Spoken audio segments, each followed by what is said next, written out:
So, small introduction about our chief guest. Chartered account, first attempt he cracked the first time. He is the youngest and youngest close for a decade. One of the youngest managers in India. He is passionate about media and environment. Head of the finance with the Campus Group of India, a UK listed company.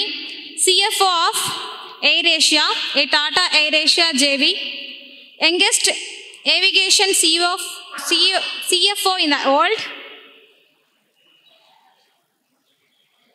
One of the younger CEOs in India for a larger corporate. Currently, he is the CFO of Endless Group, have been a fractional CFO, advertiser and a board member for a multiple startups. Gold medalist at the South Asian Universities Festivals in the light music. So we are happy to welcome our chief guest Rajagopalan. Sir, please, I request you address the audience.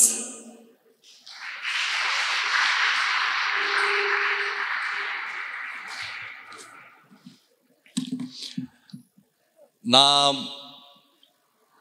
வந்துட்டு என்னோட personal experiences மட்டும்தான் share பண்ண போகிறேன். இதில் என்னுடைய நிறைய experiences உங்களுக்கு சில பேருக்கு அது பிடிக்கலாம், சில பேருக்கு அது புரியலாம். உங்களுக்கு எந்த அளவுக்கு பிடிச்சிருக்கோ அதை எடுத்துக்குங்க, மீதியை விட்டுருங்க. நான் ஆரம்பிக்கிறதுக்கு முன்னாடி ஒரு விஷயம் சொல்லிக்க விரும்புகிறேன்.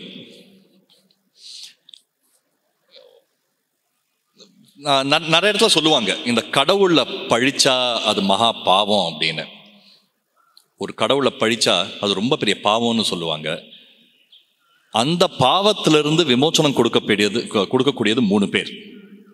கடவுளை பழிச்சாலும் பரவாயில்ல, பட் இவங்க 3 பேரோட ஆசீர்வாதம் இருந்தால் அந்த பழியை கூட நம்ம தாண்டிடலாம். அம்மா, அப்பா, ஆசிரியர்கள்.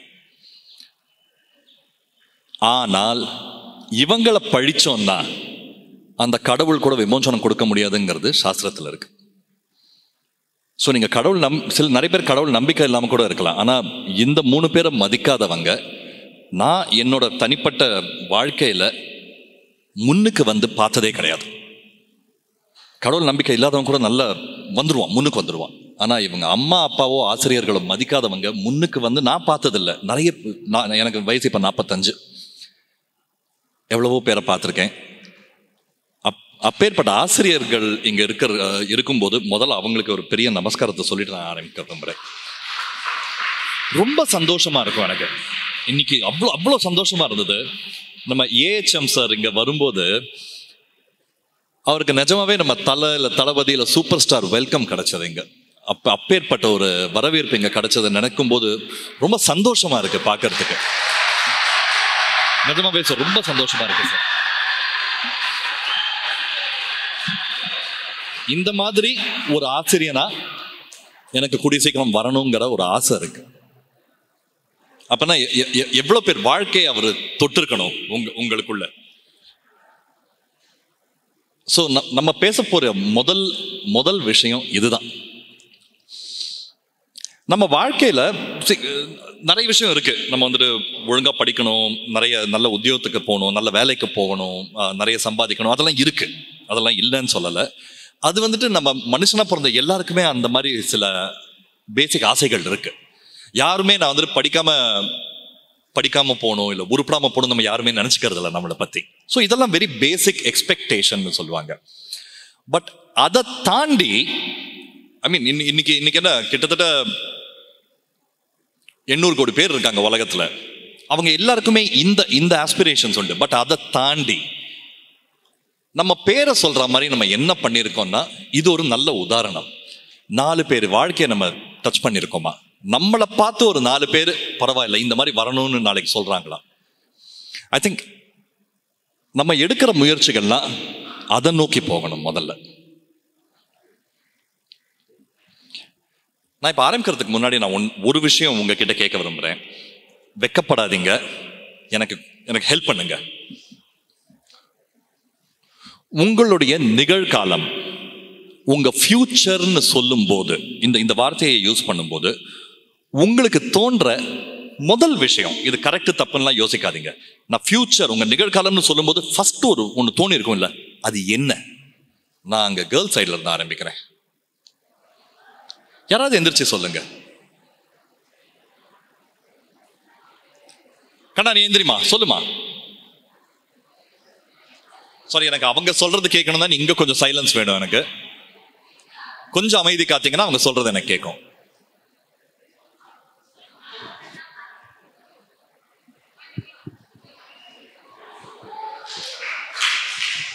Check check.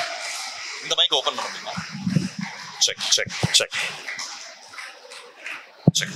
வாமா, சொல்லுமா.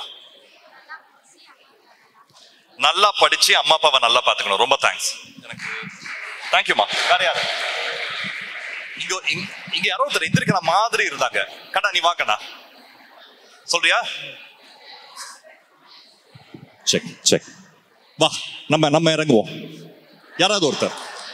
நிகழ்காலம், ஃபியூச்சர்னு சொன்னா என்ன வருது? நீ சொல்றியாம்மா? எனக்கு ஹெல்ப் பண்ணு, வா.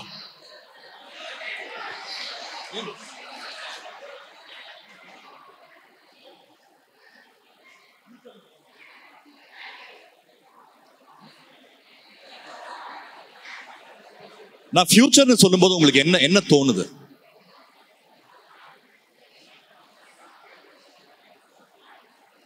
யாராவது ஒருத்தர் அவங்க வந்துட்டு நல்லா சொல்லுக்கண்ணா. அம்மா அப்பாவை கண் கலங்காது பார்த்துக்கணும் சார். ஃபேண்டாஸ்டிக். ஃபியூச்சர்ல அம்மா அப்பாவை கண் கலங்காம பார்த்துக்கணும். நான் சொன்ன உடனே ஃபர்ஸ்ட் தோன்ற விஷயம் அதுதான் உனக்கு. ஃபேண்டாஸ்டிக். வேற யாராவது? வேற யாராவது? வேற யாராவது? இங்க நான் பேக் பெஞ்ச்ல இருந்து தான், நான் அங்கதான் படிச்சேன். ஸோ நான் பேக் பெஞ்சுக்கு போறேன். சொல்லுமா. அம்மா அப்பாவை சிரிக்க வச்சு சந்தோஷமா வச்சுக்கணும். You see there's a theme. இங்க ஒரு தீம் வந்துட்டு இருக்கு. இங்க யாராவது எனக்கு ஹெல்ப் பண்ண ரெடியா இருக்கீங்களா? யாராவது ஒருத்தர்? இல்லைன்னா ஆஸ் யூஷுவல் கேர்ள்ஸ் தான் நிறையன்னு சொல்லிட்டு நான் மேரேஜ் போயிட்டுமா?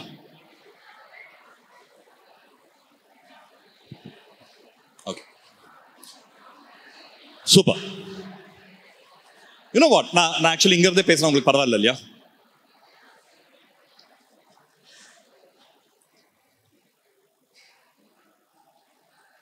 கல்வியினோட முக்கியத்துவத்தை நம்ம நிறைய பேர் படிக்கும்போது புரிஞ்சுக்கிறது இல்லை. ஒரு கல்விங்கிறோட இது வந்துட்டு இன்னைக்கு நீங்க தான் ஒரு ஸ்கூல்ல இருக்கீங்க, படிச்சிட்டு இருக்கீங்க. இந்த மாதிரி வாய்ப்பில்லாதவ ஒருத்தன் கிட்ட போய் நீங்க கேட்கும் போதுதான் உங்களுக்கு எப்பேற்பட்ட பாக்கியம் கிடைச்சிருக்குங்கிறது உங்களுக்கு புரியும்.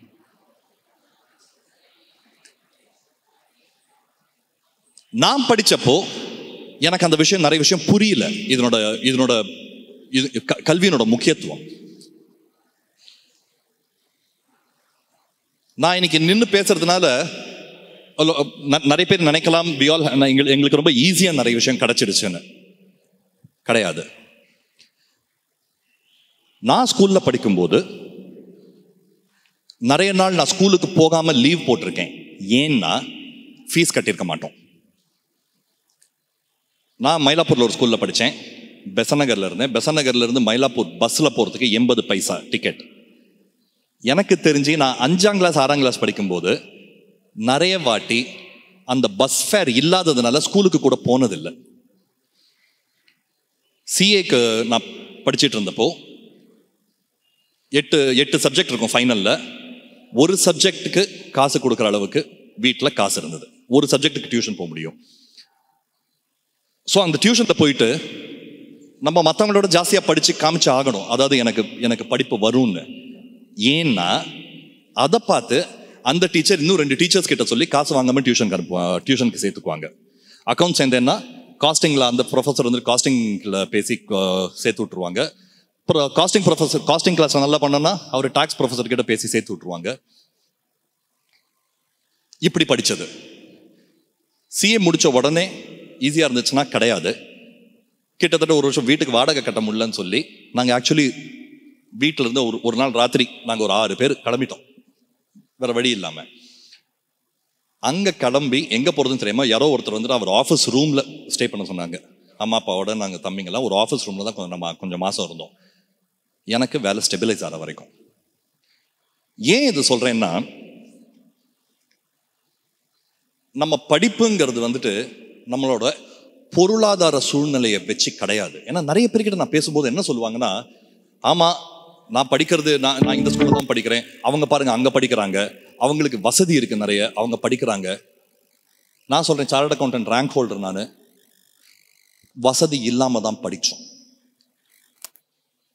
அதுக்கும் நம்ம படிப்பு நம்ம கல்விக்கும் ரொம்ப பெரிய சம்பந்தம் கிடையாது. நம்மளோட இன்ட்ரெஸ்ட், நம்மளோட முயற்சி, நம்மளோட அந்த டிரைவ்பாங்க இங்கிலீஷில், ஒரு வெறி. லைஃப்ல நம்ம நீங்க எவ்வளவு பேருங்க அசுரன் சினிமா பார்த்துருக்கீங்க?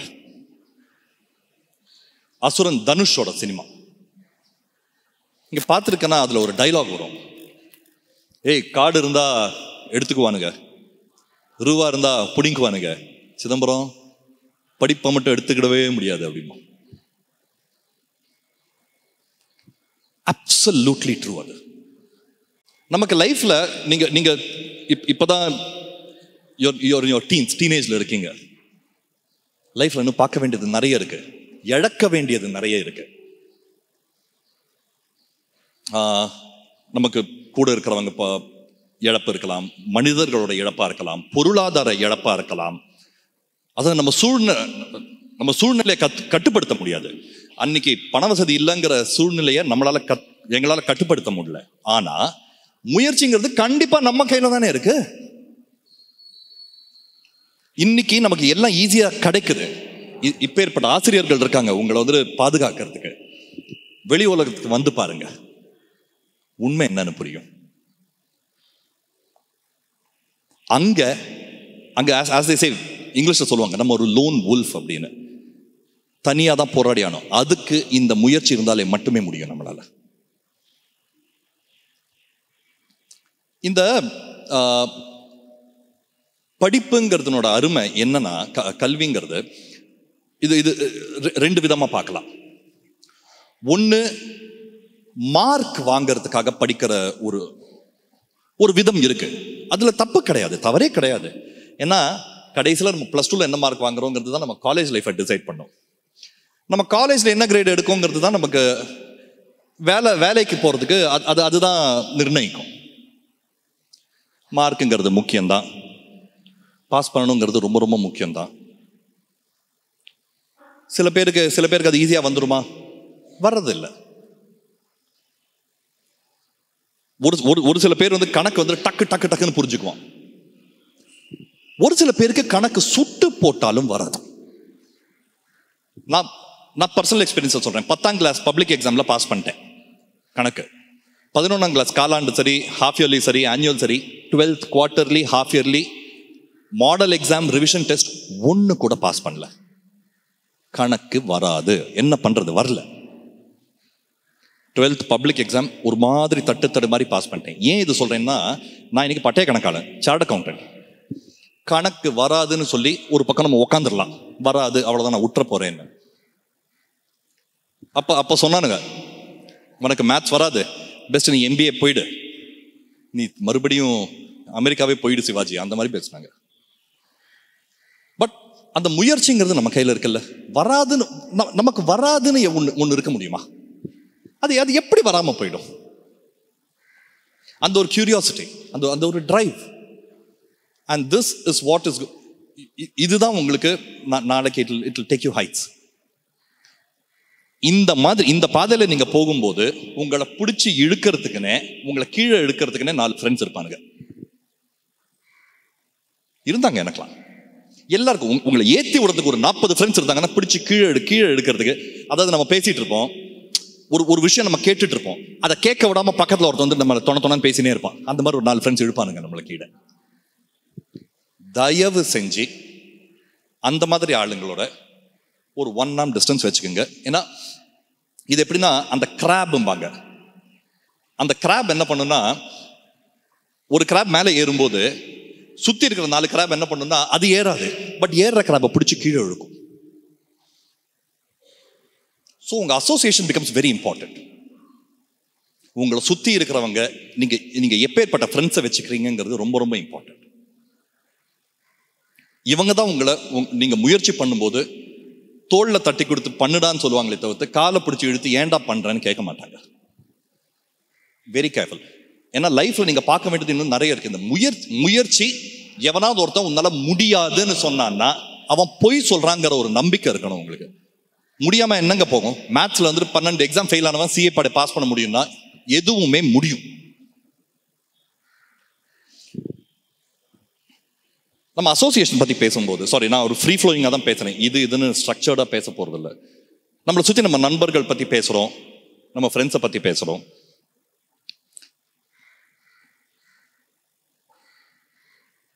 இந்த பருவத்தில் நிறைய கஷ்டங்கள் வரும் நமக்கு. ஹார்ட் பிரேக்ஸ் இருக்கலாம், வீட்டில் நிறைய பிரச்சனைகள் இருக்கலாம்.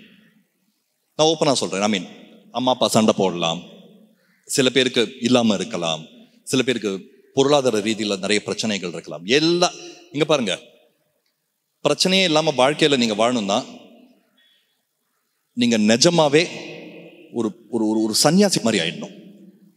வாழ்க்கையில் எல்லாம் அனுபவித்து என்ஜாய் பண்ணணும்னு நினச்சிங்கன்னா பிரச்சனைகள் கண்டிப்பாக இருக்கும்.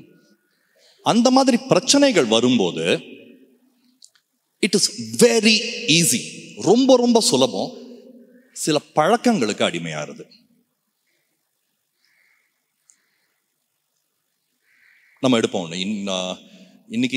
இன்னைக்குன்னா நான் சொல்றது நேத்து இன்னைக்கு இல்லை, கிட்டத்தட்ட 10-15 வருஷமா இந்த போதை பழக்கம் நம்ம ஊர்லாம் ரொம்ப ரொம்ப ரொம்ப காமன் ஆயிட்டு இருக்கு. பயமா இருக்கு. நான் ஒர்க் பண்ணியிருக்கேன் நிறைய இந்த பழக்கத்தில் இருக்கிறவங்களோட. இந்த போதை பழக்கம்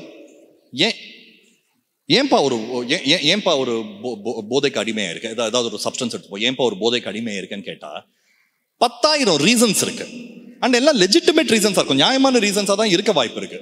எங்க வீட்டில் பிரச்சனை, எங்க அம்மா அப்பா எப்ப பட்டாலும் சண்டை போட்டுட்டே இருக்காங்க, ஒரு பொண்ணு என்ன வேணான்னு சொல்லிட்டா, எக்ஸாம்ல ஃபெயில் ஆயிட்டேன், எனக்கு வந்துட்டு பொருளாதார ரீதியில் எனக்கு இல்லை, ஆனால் என் ஃப்ரெண்ட்ஸை பாருங்க அவங்களுக்கு வந்து பொருளாதார ரீதியில் ஒரு ஹெட் ஸ்டார்ட் இருக்கு. நான் சொன்னது சும்மா ஒரு 10 ரீசன், இந்த மாதிரி 100-200 ரீசன் சொல்லலாம். இது வந்துட்டு காரணங்கள் கிடையாது, இது சாக்குகள். அங்க 800 கோடி பேர் இருக்காங்க, எல்லாரும் பிரச்சனை இல்லாமல இருக்காங்க, எல்லாரும் இந்த மாதிரி சப்ஸ்டன்ஸ் அபியூஸ்க்கு போயிட்டு இருக்காங்க. உங்களுக்கு புரியாத ஒரு விஷயம் என்னன்னா, அந்த சப்ஸ்டன்ஸ் வந்துட்டு உங்களுக்கு என்ன லாங் டேர்ம்ல என்ன பிரச்சனைகளை பண்ணுங்கிறது. போதை பொருளுக்கு அடிமையாகும் போது பிசிக்கலி உடல் ரீதியாக உங்க பிரெயின்ஸ் அஃபெக்ட் ஆகுது. கூகுள்ல உங்களுக்கு எந்த ஃப்ரெண்டு உங்களுக்கு இன்ட்ரடியூஸ் பண்ணி விடுறானோ அந்த ஃப்ரெண்ட் வந்துட்டு கூகுள் பண்ணி காமிப்பாங்க, இங்க பாருடா இந்த போதை பொருள் சாப்பிட்டா உடம்புக்கு நல்லதுதான், கெடுதலே கிடையாதுன்னு கூகுள்ல காமிப்பானுங்க. நம்பாதீங்க.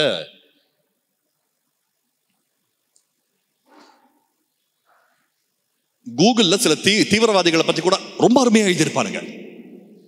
அதுக்காக அதை ஜஸ்டிஃபை பண்ண முடியுமா? குவாலிஃபைட் ப்ரொஃபஷனல்ஸ் கிட்ட போனீங்கன்னா அந்த ஒன்றும் இல்லை, அந்த ஒரு ட்ராக், ஃபர்ஸ்ட் ட்ராக் ஆஃப் ஒரு போதைப் பொருள் எடுக்கும்போது அது மூளையில் என்ன பண்ணுங்கிறது கிராஃபிக்கலாக காமிப்பாங்க. அதை ஒரு வாட்டி பார்த்தீங்கன்னா லைஃப் லாங் தொடமாட்டீங்க. ஒன்று நம்ம உடல் ரீதியாக பிரச்சனைகள் பண்ணும். இன்னைக்கு வந்து ஹெல்த்தியாக இருப்பீங்க எல்லாரும், 19 வயசு 20 வயசு 30 வயசு வரைக்கும் ஹெல்த்தியாக இருப்பீங்க. இன்னைக்கு ஒரு 2 வருஷம் போதைப் பொருளுக்கு அடிமையானீங்கன்னா அதோட இம்பாக்ட் இப்போ தெரியாது. அது என்ன சன் ரேஸ் மாதிரி இன்னைக்கு வர நம்ம பார்க்குற ரேஸ் வந்துட்டு என்னைக்கோ கிளம்பினது, அதனோட இம்பாக்ட் இன்னைக்கு தான் நமக்கு தெரியுது. அந்த மாதிரி 21 வயசு 22 வயசுல நீங்க சும்மா 2 வருஷம் அந்த பழக்கத்துக்கு அடிமையானீங்கன்னா கூட அதனோட இம்பாக்ட் நீங்க நிறுத்தினதுக்கு அப்புறமும் 40-45 வயசுக்கு அப்புறம் தெரியும். Trust me, absolutely worthless. 45 வயசுல நடக்க முடியாது. சில பேருக்கு வயிறு பிரச்சனைக்கு நினைச்சதை சாப்பிட முடியாது. நான் பார்த்துருக்கேன், என்னோட 2 ஃப்ரெண்ட்ஸ் பழக்கத்துக்கு அடிமையாய் ஒருத்தன் 32 வயசு ஒருத்தன் 38 வயசுல இறந்துட்டான்.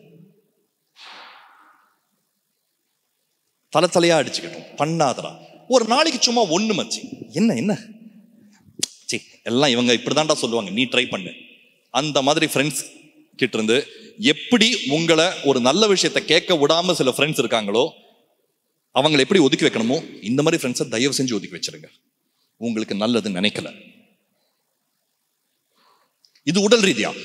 மன ரீதியா இப்ப நிறைய சொல்றோம் இல்லையா, ஸ்ட்ரெஸ், டிப்ரெஷன், ஆங்ஸைட்டி, அதெல்லாம் ரொம்ப காமனா பேசப்படுற மென்டல் ஹெல்த் இஷ்யூஸ். போதை பொருள் அதை சாந்தப்படுத்தாது. எனக்கு ஸ்ட்ரெஸ்ஃபுல்லா இருக்கு, வா ஒரு போதை பொருள் எடுப்போம், தப்பு, ஸ்ட்ரெஸ்ஸை ஜாஸ்தியாகும். அந்த ஒரு 5 நிமிஷம் பீஸ்க்காக அடுத்த 20 மணி நேரம் ஒரு நாளைக்கு நீங்க ஸ்ட்ரெஸ்ஃபுல்லா தான் இருக்க போறீங்க. இது மெடிக்கல் ட்ரூத், மருத்துவ ரீதியாக ப்ரூவ் பண்ணப்பட்ட ஒரு உண்மை. உங்க உடம்பு மனசுல எல்லாம் என்ன பண்ணுதுன்னு பாத்தீங்கன்னா சத்தியமா தொட மாட்டீங்க. ஒரு வாட்டி இன்னைக்கு நான் சும்மா கேட்ட ஒரு 3 பேர் உங்க எதிர்காலம்னு சொல்லும்போது அம்மா அப்பாவை சந்தோஷமா வச்சுக்கணுங்கிறீங்க. எதிர்காலத்துல ஒரு வாட்டி அவங்க மூஞ்சி ஒரு வாட்டி உங்க முன்னாடி வந்ததுன்னா சத்தியமா தொட மாட்டீங்க. இன்னும் திருக்குறள் எல்லாருக்கும் தெரிஞ்சிருக்கும். ஏன்னா எனக்கு திருக்குறள், எனக்கு இப்ப தப்பா சொன்னா டீச்சர்ஸ் தயவு செஞ்சு மன்னிச்சிடுங்கன்னா எனக்கு இப்பதான் தோணுது. மகன் தந்தை காற்றும் உதவி, இவன் தந்தை என்னோற்றான் கொல் எனும் சொல். 2000 வருஷத்துக்கு முன்னாடி எழுதப்பட்டது இது. அதுக்கு அர்த்தம் என்னன்னு உங்களுக்கு நிறைய பேருக்கு தெரிஞ்சிருக்கும். தெரியலன்னா உங்க அப்பாவுக்கு நீங்க பண்ணக்கூடிய ஒரே உதவி, அடடே இப்பேற்பட்ட மகனை நான் பெற்றதுக்கு, இவன் பெற்றதுக்கு எவ்வளவு தவம் பண்ணியிருக்கன்னு சொல்ல வைக்கிறது தான். ஒரு வாட்டி அவர் ஃபேஸை நினைச்சு பாருங்க. ஆல் தட் நீங்க இப்ப ஃபோக்கஸ் பண்ண வேண்டியது இந்த மாதிரி பழக்கங்கள்ல இல்ல, கல்வியில. நிறைய தெரிஞ்சுக்குங்க, படிங்க. நிறைய டைம் இருக்கும்போது நிறைய குரூப்பா உட்காந்து படிங்க. ஏன் இப்போ ஃபோன் வந்துருச்சு, no problem. You want exchange, நீங்க உட்காந்து பெண் தானே அப்படின்னு ரீல் எக்ஸ்சேஞ்ச் பண்றதுக்கு you can actually just try and exchange some. நிறைய இன்ட்ரெஸ்டிங் ஃபார்வர்ட்ஸ் இருக்கே, knowledgeable forwards. Make it a challenge. உங்களுக்குள்ள ஒரு வாட்ஸ்அப் குரூப் ஃபார்ம் பண்ணி ஒரு சேலஞ்சா எடுத்துக்கங்க. ஒரு நாளைக்கு ஒருத்தர் சம்திங் நாலேஜபிள் நீங்க ஷேர் பண்ணணும்னு. It's not very difficult. அந்த கல்வி நாங்க இன்னைக்கு யாரும் சொல்லல. திருப்பி திருக்குறளுக்கு தான் நான் போகணும், அப்ப வேற வழி இல்லை. ஈன்ற பொழுதினும் பெரிதுவர்க்கும் தன் மகன் சான்றோன் என கேட்ட தாய். I hope I haven't made a mistake, man. Effectively அது என்ன சொல்றதுன்னா, உங்களை பெத்தெடுத்த டைமை விட உங்களை ஒருத்தர் சான்றோர்னு சொல்றாங்கன்னா அதை விட ஒரு சந்தோஷம் அந்த தாய்க்கு கிடையாது. சான்றோன்கிற வார்த்தைக்கு அர்த்தம் என்ன? நீங்க சில பரப்புரைகள் படிச்சீங்கன்னா, அதுல I'm just giving you Solomon பாப்பையோட பரப்புரை படிச்சீங்கன்னா, சான்றோன்கிற வார்த்தைக்கு கல்வி ஒழுக்கம்னு ஒரு அர்த்தம் கொடுத்திருப்பார் அவர். 2000 வருஷம் முன்னாடி உங்களுக்கு ஒரு குழந்தைக்கு மோஸ்ட் இம்பார்ட்டன்ட் திங் இஸ் கல்வி ஒழுக்கம்ங்கிறது திருவள்ளுவர் எழுதி வச்சிருக்கார். தந்தை மகர் காற்றும் உதவி, அவையத்து முன்னிறுத்த செயல். தப்பு பண்ணிட்டேன் நம்ம. Okay, thank you. ஒரு அப்பா தன் பையனுக்கு பண்ணக்கூடிய ஒரே வேலை, ஒரே நன்றி என்னன்னா, ஒரு கற்றவர்கள் இருக்கக்கூடிய ஒரு இடத்துல உங்களை முன்னிறுத்துறது.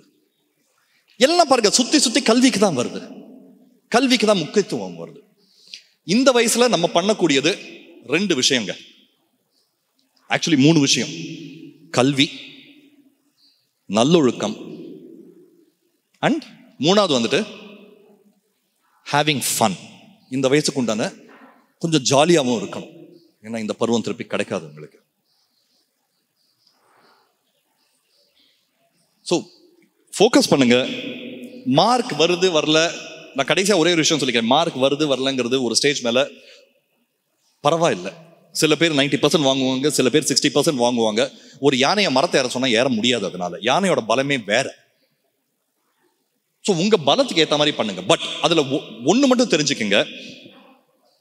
நான் ஒரு நாள் ரொம்ப ஆஃபீஸ்ல வேலை பண்ணி 16 மணி நேரம் 20 மணி நேரம் வேலை பண்ணி ஒரு நாள் நான் ஃபெயிண்ட் ஆகி மயக்கப்பட்டு விழுந்துட்டேன் ஆஃபீஸ்ல, என்னோட ஏர்ன்ஸ்ட் அண்ட் யங் ஆஃபீஸ்ல. ஸோ ஒரு வாரம் ரெஸ்ட் எடுத்துட்டு, ஸ்ட்ரெஸ்ன்ட்டாங்க டாக்டர். ஒரு வாரம் ரெஸ்ட் எடுத்துட்டு கடைசியில் ஆஃபீஸ்க்கு போனேன். போய் ரெசிக்னேஷன் லெட்டர் கொடுத்தேன். இதுக்கு மேலே இங்கே இருந்தால் நான் பைத்தியம் செத்துருவேன், என்னால் முடியாது, என்ன விட்டுருங்க. கடைசி என் பாஸ் ஒன்னே ஒன்று தான் சொன்னார், இங்க பார், நீ வந்துட்டு உன் ஃப்ரெண்ட்ஸ் 2 பேருக்கு ப்ரமோஷன் கிடைச்சிருச்சு, உனக்கு கிடைக்கலன்னு சொல்லி இந்த ஒரு ரேஸ், இந்த ஒரு ஓட்டப்பந்தயத்தை ரொம்ப ரொம்ப ரொம்ப வேகமா ஓட பார்த்த. என்னாச்சு? உன்னால முடியாம நீ விழுந்துட்ட. இந்த வாழ்க்கை, கரியர் அப்படின்னு சொல்லக்கூடியது 1500 மீட்டர் ரேஸ் மாதிரி. இந்த ஸ்கூல்ல எல்லாம் லாங் டிஸ்டன்ஸ் ரேஸ் 1500 மீட்டர்ஸ் தான் ஓட வைப்பாங்க. வாழ்க்கைங்கிறது 1500 மீட்டர்ஸ் ரேஸ் மாதிரி. அதுல உங்க படிப்புங்கிறது முதல் 50 100 மீட்டர் தான். ரொம்ப ரொம்ப இம்பார்ட்டன்ட். சில பேர் என்ன பண்ணுவாங்கன்னா, அந்த 1500 மீட்டர்ஸ் ரேஸ்ல நம்ம பாடி டக்குன்னு ஹீட் அப் ஆச்சுன்னா ஃபர்ஸ்ட் 100 மீட்டர்ஸ் ஃபாஸ்டா ஓடிட்டு அதுக்கப்புறம் ஸ்லோ டவுன் பண்ணிட்டு அதுக்கப்புறம் ஃபாஸ்டா ஓடுவாங்க. சில பேருக்கு பாடி கொஞ்சம் இன்ஹரண்ட்லி ஸ்லோவா தான் வார்ம் அப் ஆகும். அவங்க என்ன பண்ணுவாங்கன்னா, ஃபர்ஸ்ட் 100 மீட்டர்ஸ் மெதுவா ஜாக் பண்ணிட்டு மெதுவா ஆரம்பிச்சு 1500 மீட்டர்ஸ் முடிப்பாங்க. சில பேர் வந்து ஃபர்ஸ்ட் 50 மீட்டர் ஃபாஸ்டா ஓடிட்டு அப்புறம் ஸ்லோ டவுன் பண்ணுவாங்க. சில பேர் ஃபர்ஸ்ட் 200 மீட்டர் நல்லா கொஞ்சம் வேகமா ஓடிட்டு ஸ்லோ டவுன் பண்ணுவாங்க. ஒவ்வொருத்தருக்கு ஒவ்வொரு ரேஸ்க்கு ஸ்பீட் இருக்கு.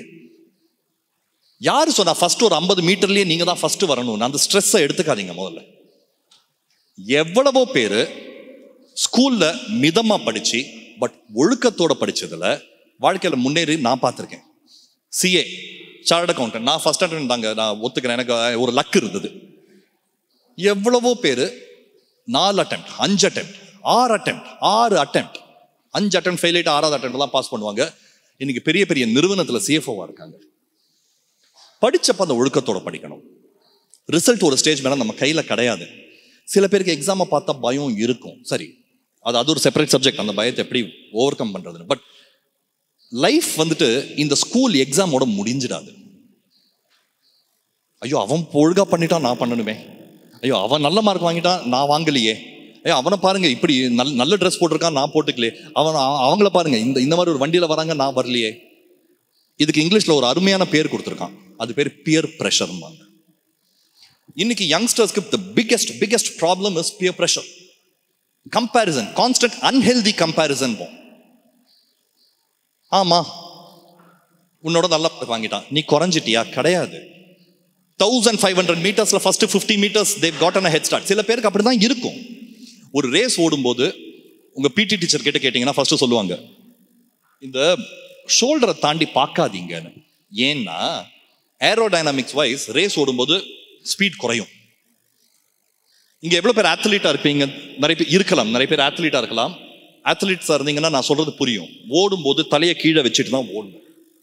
வாழ்க்கைங்கிற ரேஸ் அவ்வளவுதான். நம்ம பாதை ஒழுங்கா இருக்கான்னு தான் பார்க்கணும். ஷோல்டரை தாண்டி பார்த்தீங்க, ரேஸ்ல நீங்க ஸ்லோ ஆவீங்க. கம்பேர் பண்ண ஆரம்பிச்சீங்கன்னா நீங்க ஓடுற ஓட்டத்துல உங்களை அறியாமலே ஸ்லோவா தான் ஆவீங்க. That's aerodynamics. Don't do that. Put your head down. ஒழுக்கத்தோட நேர்மையா ட்ராக் மாறாம என்னோட ட்ராக்ல நான் ஓடுவேன் இந்த ரேஸை. ஏன்னா முதல்ல ஒரு ரேஸை ஜெயிக்கணும் தான் முடிக்கணும். முடிக்காம பாதியில மயங்கி விழுந்துட்டீங்கன்னா நீங்க என்னைக்குமே ஜெயிக்க முடியாது. அந்த முடிக்கிறதுக்கு உங்களுக்குன்னு உண்டான ஸ்பீட்ல ஓடுங்க, நேர்மையா ஓடுங்க. பக்கத்து ட்ராக் மாதிரி அந்த பழக்கத்துக்கு அடிமையான இந்த பழக்கத்துக்கு அடிமையான ட்ராக் மாறுறீங்கன்னா டிஸ்குவாலிஃபை ஆயிடுவீங்க. இயற்கைக்கு வந்து வேற எதுவும் தெரியாது. அதாவது உங்களுக்கு என்ன காரணம், ஐயோ பாவம் இதனாலதான் இவங்க இந்த மாதிரி பண்ணாங்க, இதனாலதான் இவங்க சரியா படிக்கல, இதனாலதான் இவங்க முயற்சி போடல. வாழ்க்கைக்கு அந்த டிஃபரன்ஸ்லாம் தெரியாதே. நீ முயற்சி போட்டனா உனக்கு கிடைக்கும். 10,000 ரீசன் இருக்கலாம். நைட்டு 2 மணி வரைக்கும் முடிச்சுட்டு இருந்தேன், அதனால தான் மார்னிங் எந்திரிச்சு என்னால படிக்க முடியல. எக்ஸாம்க்கு அது புரியுமா?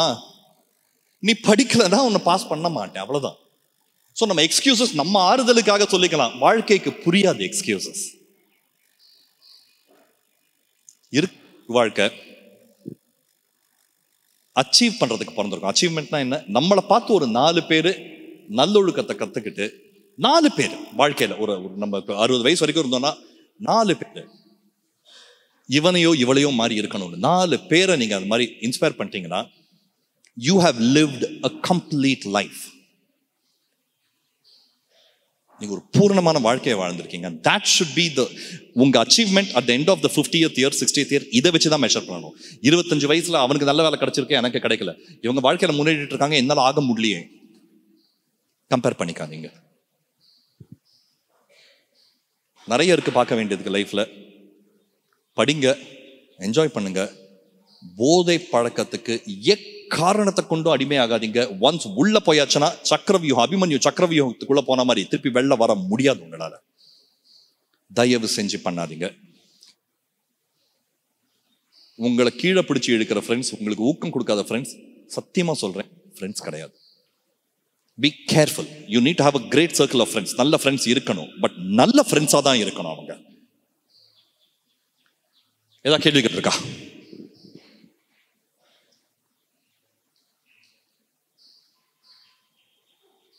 எந்த கேள்விகளும் இல்லைன்னா இதோட நான் முடிச்சுக்கிறேன். எனக்கு ஒன்று முடிக்கிறதுக்கு முன்னாடி, Ramachandra Mission so close to my heart. I mean, நான் சுப்ரா சார் கிட்ட சொல்லிட்டு இருந்தேன். நான் எங்க பெரியப்பா was preceptor. He was initiated by Babuji Maharaj. எங்க அப்பா was again part of the Ramachandra mission. அவருக்கு இன்ஃபேக்ட் ஆஃபீஸ் ஓப்பன் பண்ணது சாரி மகாராஜ் தான். பூர்வாசிரமம் டைம்ல இருந்து தெரியும். Well, நான் பிறந்தப்போ Babuji Maharaj had actually carried me in his hands and blessed me. So for me, I see this as his own blessings. அவரே இந்த வாய்ப்பை எனக்கு அளித்ததாக தான் நான் கருதுறேன். அப்பேற்பட்ட ஒரு புண்ணிய ஸ்தலம் இது. அதுக்குள்ள நானும் நீங்க எல்லாம் வந்திருக்கோங்கிறதே நமக்கு இட்ஸ் a huge thing. இது ரொம்ப ரொம்ப பெரிய விஷயம். நம்மளை அறியாம ஏதோ ஒரு சக்தியை நம்மளை இயக்கி இங்க கொண்டு வந்திருக்கு. அதுக்கு முதல்ல இயற்கைக்கு நம்ம தலைவணங்குவோம். அது இயற்கைன்னு சொல்லலாம், கடவுள்னு சொல்லலாம், உங்களுக்கு எந்த பேர்ல வேணுமோ சொல்லலாம்.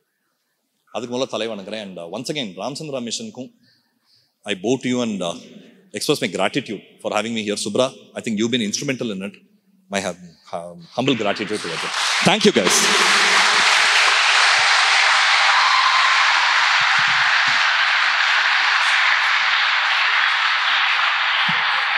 Thank you very much, sir. Thank you very much. மிக சிறப்பாக உரையாற்றிய விஜய் கோபாலன் அவர்களுக்கு ஹார்ட்ஃபுல்னஸ் சார்பாக மிக்க நன்றியை தெரிவித்துக் கொள்கிறோம். நன்றி சார்.